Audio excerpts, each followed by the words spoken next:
Hello friends, welcome to my channel. તો friends, આજે આપણે બનાવીશું કચ્છી દાબેલીની રેસીપી, જે આપણે બહારથી લઈને ખાઈએ ને એકદમ ચટાકેદાર અને ચટપટી.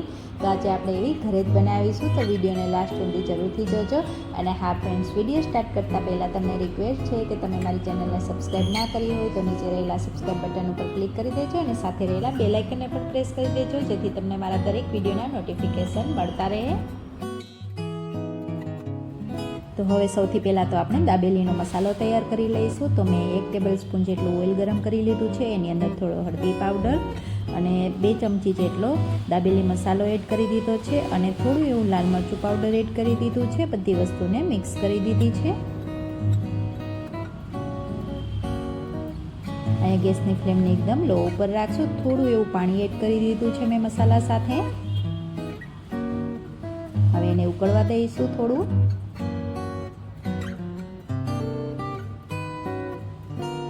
હવે અહીંયા મેં બટાટાને બોઇલ કરીને રાખ્યા હતા, તો એને પણ એડ કરી દઈશું.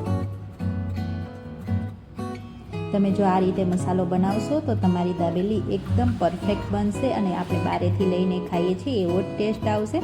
થોડી એવી મેં અહીંયા મીઠી ચટણી એડ કરી દીધી છે, આંબલી અને ખજૂરની. બધી વસ્તુને સરખી રીતે મિક્સ કરી દઈશું આ રીતે મસાલા સાથે.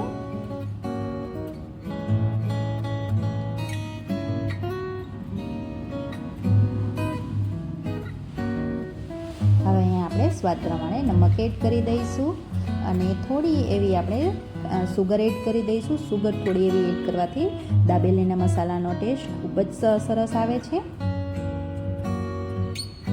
આ રીતે બધું મિક્સ કરી લઈશું.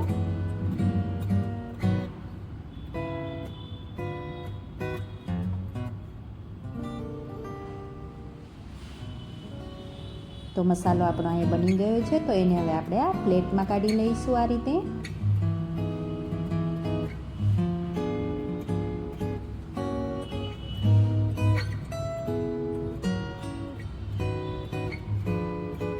આ રીતે સરસ રીતે પ્લેટમાં લગાવી દઈશું અને એને સજાવી દઈશું. જે રીતે આપણે બારે તમે જોતા હશો કે દાબેલી ખાઓ ત્યારે એકદમ સરસ રીતે સજાવેલો હોય છે મસાલો.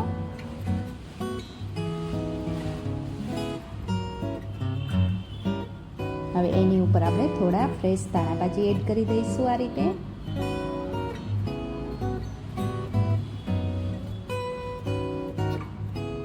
થોડા દાડમના દાણા એડ કરી દઈશું.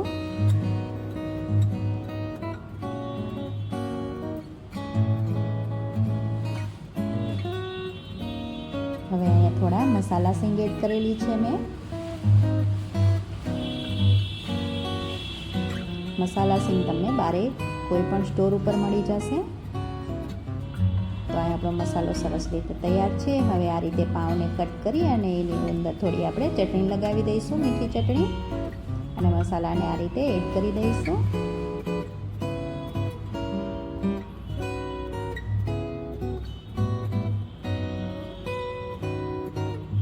હવે એની ઉપર આપણે થોડી કાપેલી ડુંગળી અને સિંગ એડ કરી દીધી છે અને પાછો અંદર મસાલો એડ કરી દઈશું આ રીતે.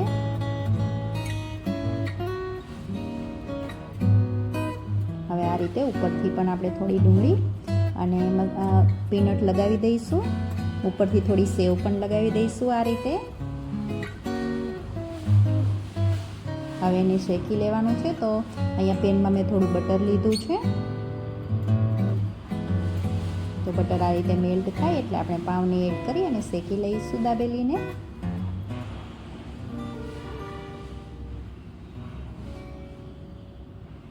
તો આ રીતે બંને બાજુ ક્રિસ્પી થાય ત્યાં સુધી આપણે લો ફ્લેમ ઉપર શેકી લેવાની છે સરસ રીતે.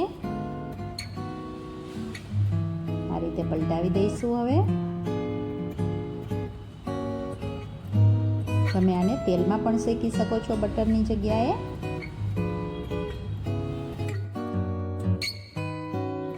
તો ફ્રેન્ડ્સ, અહીંયા ખૂબ જ ઓછા સમયમાં સરસ મજાની દાબેલી આપણી બનીને તૈયાર છે. તમે પણ જરૂરથી આ રીતે ટ્રાય કરજો અને તમને આ રેસીપી જો સારી લાગી હોય તો વિડીયોને લાઇક કરજો, શેર કરજો અને ચેનલને સબસ્ક્રાઈબ કરવાનું બિલકુલ ના ભૂલતા. Thank you, bye bye.